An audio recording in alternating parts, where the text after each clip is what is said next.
ನಾನು ಹೇಳ್ದಂಗೆ IT ನಲ್ಲಿ ಇನ್ಕಮ್ ಟ್ಯಾಕ್ಸಲ್ಲಿ ನಂಬರ್ 1 ಇದ್ದೀವಿ, GSTನಲ್ಲಿ ನಂಬರ್ ಇದ್ದೀವಿ, ಆರ್ಥಿಕ ಶಿಸ್ತು ಕಾಪಾಡೋದ್ರಲ್ಲಿ ನಂಬರ್ 1 ಇದ್ದೀವಿ.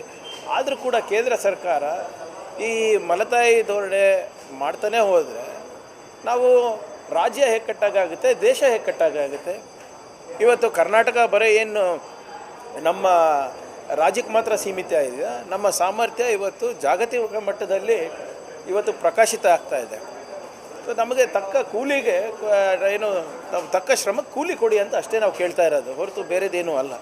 ಇವರು ದೊಡ್ಡದಾಗಿ ಏನೋ ನಮ್ಮ ಮೇಲೆ ಉಪಕಾರ ಮಾಡಿದಾಗ ಮಾತಾಡ್ತಾ ಇದ್ದಾರೆ, ಅದು ಸರಿಯಲ್ಲ.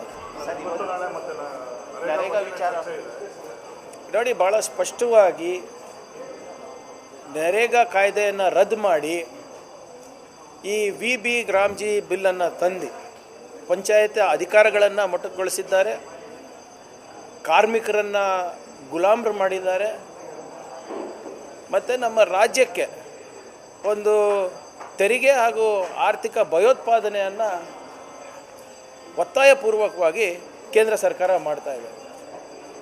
ನೀವು ಆಳವಾಗಿ ಈ VB ಗ್ರಾಮ್ಜಿ ಕಾಯ್ದೆಯನ್ನು ನೋಡಿದ್ರೆ ಇನ್ನು ಮೇಲಿಂದ ಕೆಲಸ ತೀರ್ಮಾನ ಹಳ್ಳಿನಲ್ಲಾಗಲ್ಲ, ದಿಲ್ಲಿನಲ್ಲಾಗುತ್ತೆ.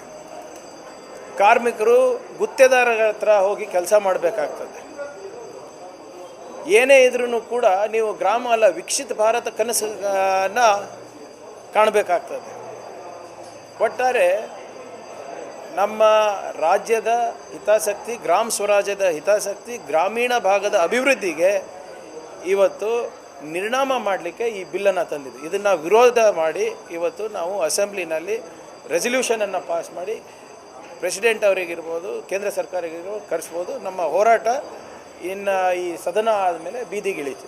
ಸರ್, ಮೋದಿ ಮತ್ತು ಟ್ರಂಪ್ ಅವರು ಮಾತುಕತೆ ನಡೆಸಿದ್ದಾರೆ ಅಂತ ನೋಡಿ. ಇವರೇ ಇದು ಹೆಂಗಿದೆ ನಿಮಗೆ, 1-2 ತಿಂಗಳ ಹಿಂದೆ ಈ GST ಬಚತ್ ಉತ್ಸವ ಅಂತ ನಡೆಸಿದ್ರು, ನೆನಪಿದೆಯಾ?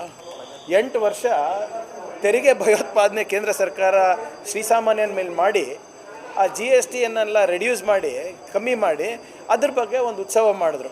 ಅದೇ ರೀತಿ ಇದೂ ಕೂಡ ಈಗ ನಮ್ಮ ಮೇಲೆ ಟ್ಯಾರಿಫು ಸೋಂಕು ಎಷ್ಟಿತ್ತು? 26%. ಅದನ್ನು 18% ಕಮ್ಮಿ ಮಾಡಿದ್ದಕ್ಕೆ ಇವರು ಆಚರಣೆ ಮಾಡ್ತಾಯಿದ್ದಾರೆ. ಆದರೆ ನಾವು 18% ಅವ್ರಿಗೆ ಕೊಡಬೇಕಾದ್ರೆ ನಮ್ಮ ಎಕ್ಸ್ಪೋರ್ಟ್ಸಿಗೆ ಅಮೇರಿಕಾದವರು ಶೂನ್ಯ ಕೊಡ್ತಾ ಇದ್ದಾರೆ.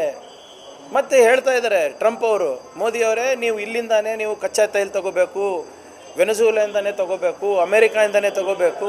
He's dictating terms on the prime minister of India. ಅದನ್ನು ಸೆಲೆಬ್ರೇಟ್ ಮಾಡ್ತಾ ಇದ್ದೀರಾ?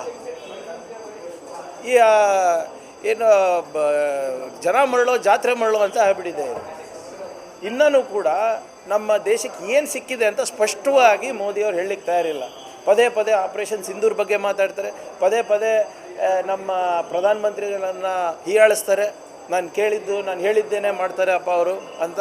ಅದೇ ಆಗ್ತಾ ಇರೋದು. ಇದೇನು ಯಾವುದೋ ಗಾದೆ ಇದೆ ಅಲ್ರಿ, ಹುಚ್ಚು ಮದುವೆನಲ್ಲಿ ಉಂಡವನೇ ಜಾಣ ಅಂತ, ಹಂಗಾಗ್ತಾ ಇದೆ. ನಿರ್ಭೀತ, ನಿಷ್ಪಕ್ಷಪಾತ, ವಿಶ್ವಾಸಾರ್ಹ ಸುದ್ದಿಗಳಿಗೆ ಮತ್ತೊಂದು ಹೆಸರಾಗಿರುವ News18 ಕನ್ನಡ ಈಗ ಆಪ್ನಲ್ಲೂ ಲಭ್ಯವಿದೆ. ದಯವಿಟ್ಟು ಇಲ್ಲಿರುವ QR ಕೋಡ್ ಅನ್ನು ಸ್ಕ್ಯಾನ್ ಮಾಡಿಕೊಂಡು ಆಪ್ ಡೌನ್ಲೋಡ್ ಮಾಡೋದಕ್ಕೆ ಮರಿಬೇಡಿ. ನಿಮ್ಮ ಬೆಂಬಲ ಹೀಗೆ ಸದಾ ನಮ್ಮೊಂದಿಗಿರಲಿ. ಧನ್ಯವಾದ.